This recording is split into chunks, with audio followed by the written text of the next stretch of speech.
Bismillahirrahmanirrahim. Assalamualaikum warahmatullahi wabarakatuh. Sampurasun. Jumpa lagi di DMK Channel Official, penyala untuk Indonesia. Kembali lagi DMK Channel dimanapun Anda berada. Kali ini kita akan membahas topik tentang reshuffle kabinet, sebuah langkah politik yang selalu penuh dengan tanda tanya. Siapa yang masuk, siapa yang keluar, dan apa dampak dari pemerintahan ke depannya. Apakah ini sekedar strategi politik atau kebutuhan nyata untuk memperbaiki kinerja, dan bagaimana publik membaca pergerakan ini. Nah, untuk membahas lebih lanjut, biasa saya ditemani oleh Insinyur Doni Mulyana Kurnia atau lebih dikenal dengan DMK. Assalamualaikum warahmatullahi wabarakatuh. Waalaikumsalam. Nah Pak, terkait reshuffle ini Pak, apakah emang benar untuk memperbaiki kinerja atau apa ada dampak dari demo kemarin Pak? Mengapa dijelaskan sejelas-jelasnya? Ya. Jadi kemarin itu demo betul-betul memprihatinkan, karena sehingga adanya korban ini kan menjadi perhatian semua orang, ya, publik semua melihat ini sebagai satu kelemahan ya dari pemerintahan, sampai terjadi huru-hara, kisruh, anarkis ya, yang sesungguhnya kalau demo ini bisa diamankan kan tidak harus terjadi seperti itu. Dan bagus sekali ya Pak Prabowo bertindak tegas terhadap masalah yang ada. Responnya sangat cepat ya. Selain memang merespon tuntutan masyarakat dari 18+7 ya, tuntutan masyarakat yang segera direspon itu. Kemudian Pak Prabowo juga mereshuffle kabinetnya. Yang paling utama itu adalah mereshuffle yang saya lihat ini menteri-menteri ya yang bertanggung jawab ya, dari sisi kelemahan-kelemahan sehingga mengakibatkan demo ini menjadi kisruh. Misalkan Menteri Keuangan, memang menurut saya terlihat jelas karena Pak Prabowo ini kan target untuk pertumbuhan ekonomi itu kan 7-8% per tahun ya. Nah ini Ibu Sri Mulyani ini bukannya buruk ya, beliau itu bisa menjaga 5% ya per tahun ya, pertumbuhan ekonominya. Tapi kan jauh dari target yang dicanangkan oleh Pak Prabowo. Minimal kalau misalkan naik 1% saja ya, jadi 6% saja kan, itu kan dengan pertumbuhan ekonomi ini masyarakat ada perbaikan secara ekonomi ya. Jadi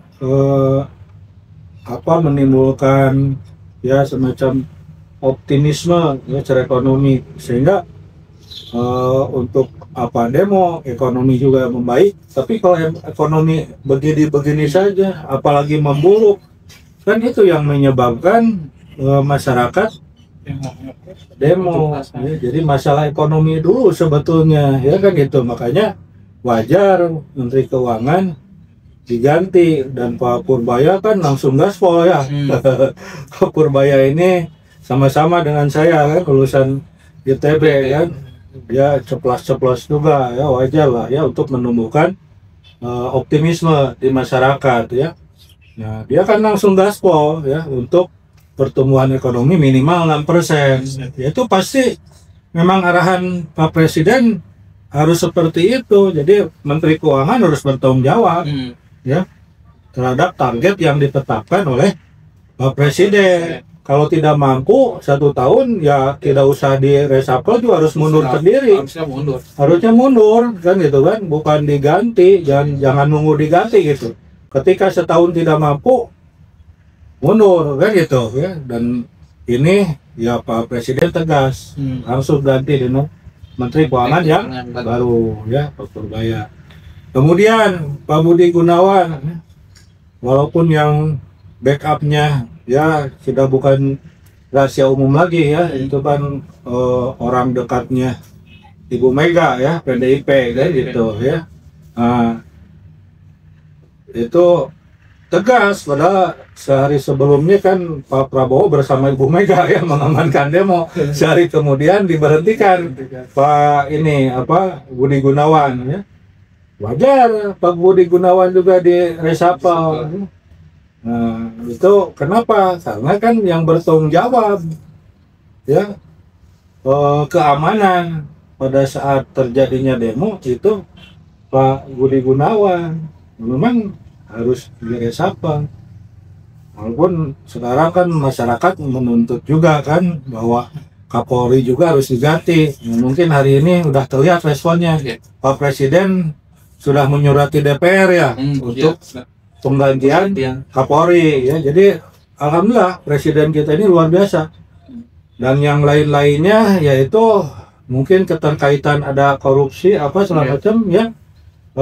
Ya kita nggak tahu, tapi yang jelas tidak semata-mata Pak Presiden ini mengganti menteri-menterinya. Memang ada alasan yang urgent sehingga menteri-menterinya ini diganti ya, termasuk Pak Budi Ari, terus juga apa Menteri Menpora ya, nah, terus dan yang lainnya juga itu pasti ada hal-hal tertentu. Tapi kalau yang menyangkut demo kelihatannya memang dua ini ya. Mudah-mudahan Menko Polkam juga segera yang definitif ini siapa, Menpora juga siapa yang definitif kan, sehingga masyarakat kembali normal lah ya. Begitu mungkin ya urgensi dari reshuffle kabinet ini, walaupun ada hal politis ya, itu konsekuensi logis ya dari pergantian kabinet, pasti ada konsekuensi logisnya ya gitu ya. Mungkin bisa dijelaskan juga Pak konsekuensi logisnya dari reshuffle ini untuk politis ke depannya seperti apa? Ya kalau saya lihat dulu yang Menteri Pak Purbaya ya, dia langsung gaspol ya menyampaikan bahwa dia akan mengucurkan uang yang mengendap di BI ya, dari 400 triliun itu 200 triliun akan dikucurkan ke perbankan ya. Nah ini sangat positif ya, sehingga dunia usaha ini menyambut gembira ya. Karena kan sementara ini banyak pengusaha yang mau pinjam uang untuk usahanya itu susah ya. Dengan dikucurkannya 200 triliun ini luar biasa ini, sehingga belum apa-apa IHSG udah naik tuh ya, udah ada kenaikan ya. Ya ini bagus sekali ya. Kedepannya ini kita bisa berharap betul targetnya 6% itu ya per tahun minimal bisa tercapai, karena walaupun bagaimana pertumbuhan ekonomi ini kan ditopangnya oleh dunia usaha ya. Saya juga dari Kadin Jabar menyambut gembira ya, teman-teman pengusaha juga sama ya, menyambut gembira. Kemudian dari sisi politis ya terlihat sekali ya, Pak Prabowo sekarang sudah tidak tersandra ya. Kan tadinya dibilang ya jadi bonekanya Pak Jokowi ya. Nah sekarang Ketua Projo Budi Ari Setiaji sudah diberhentikan oleh Pak Prabowo, bukti bahwa dia tidak tersandra kan gitu. Terus juga Pak Budi Gunawan juga itu kan ting-tengnya Ibu Mega berhentikan juga ya.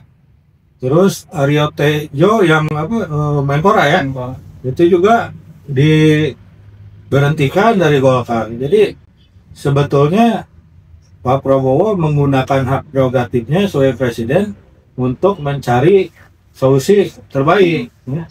Dan ke depan juga harapan saya nih sebagai pendukung militannya Kang Deddy Mulyadi ya, yang alhamdulillah ya gubernur kita ini gebrakannya luar biasa. Hingga di dalam demo kemarin juga dia turun di lapangan, tidak ada yang seberani Kang Deddy kan gitu ya. Ya ke depan juga Pak Prabowo bisa ya 2029 bisa memilih Kang Deddy Mulyadi sebagai calon wapresnya. Kang Deddy Mulyadi ini kan kader Gerindra, ya, kader tulen Gerindra. Ya. Jadi wajar kalau ke depan ya Pak Prabowo memilih kadernya sendiri untuk calon wakil presiden. Itu konsekuensi logisnya ya seperti itu. Ya. Jadi Pak Prabowo ini sekarang sudah tidak tersandra oleh siapapun. Ya. Jadi dia punya demarkasi politik, ya, kekuatannya untuk memperbaiki bangsa dan negara ini. Seperti Kang Deddy kan itu luar biasa itu. Ya luar biasa. Jadi wajar-wajar aja dengan kualitas yang sebaik itu dipilih ke depannya Pak Prabowo, karena Pak Prabowo sudah tidak tersandra lagi. Dan kinerja Pak Deddy juga luar biasa pisan kok. Oh, alhamdulillah. Ya makanya saya kan pakai ikat bodas kan. Tadi nama biasanya kopiah ya, Pak. Karena kan kita bangga lah di Jawa Barat punya gubernur yang diakui oleh nasional ya. Banyak daerah-daerah juga kan mengakui itu. Baru sekarang kayaknya Pak ya punya gubernur seperti itu ya. Iya, baru sekarang. Kalau sekarang kita survei juga ya. Itu Pak Deddy Mulyadi itu melejit ya. Dan saya berani jamin itu ya. Nah, yang bicara bukan saya. Ahli-ahli survei, lembaga survei. Ini belum diangkat karena masih lama aja 2029-nya. Jadi lembaga survei belum berani nih ya. Tapi kalau berani sekarang men-survei nih, ya elektabilitas capres-cawapres Kang Deddy Mulyadi ini melejit melebihi pesaing-pesaing politik yang lain ya, seperti Mas Gibran, AHY, terus Anies, Ganjar, mungkin udah di bawah Kang Deddy Mulyadi sekarang ini ya. Pemirsa DMK Channel dimanapun Anda berada, kalau menurut tadi pengamatan dari DMK ini benar-benar bukan hanya politik saja, tapi emang untuk memperbaiki kinerja dari kepemimpinan Presiden Prabowo. Jangan lupa ikuti terus DMK Channel Official, menyala untuk Indonesia. Assalamualaikum warahmatullahi wabarakatuh. Sampurasun.